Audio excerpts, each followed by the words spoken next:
continued to see visual progress on our building site. The first step after earthworks was for the surveyor to mark out the corners of our house. Next, profiling boards were installed to reference off for putting the piles in their correct positions. Our poor builders had to deal with some nasty winter weather, but they carried on in good spirit and got the site ready for test piling.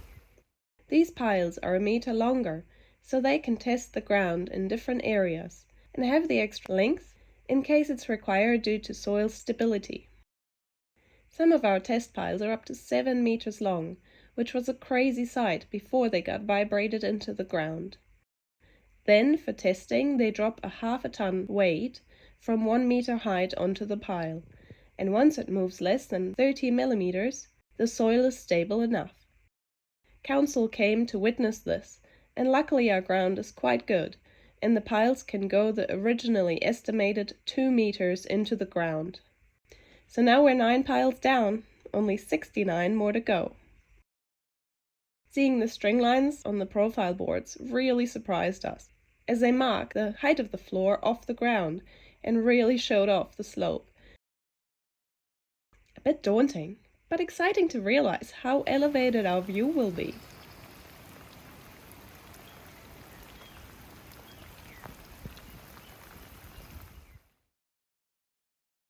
Then our septic tanks were getting installed, besides the challenge to figure out digger access to the site and us having to quickly replant a silver fern. Yeah.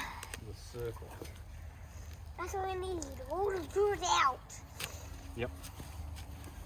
We're moving a new place for it. That's how we need we're moving it to a new house. New house, and hopefully it'll survive.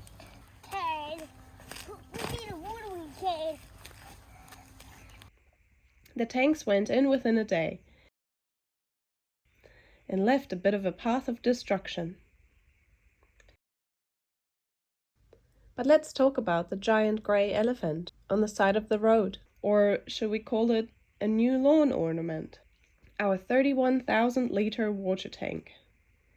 3.8 meters wide and 3.1 meters tall, it arrived on a truck on Wednesday, and in the evening we expected to see it on site. But no tank on site. Turns out it was taken the nearly 50 kilometers back to South Auckland. A week later it came back, but it still wasn't possible to get it down the 90-meter long, steep and narrow driveway.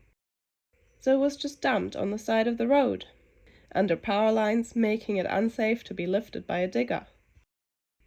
We jokingly considered inflating it with helium to float it down the driveway and over the fences.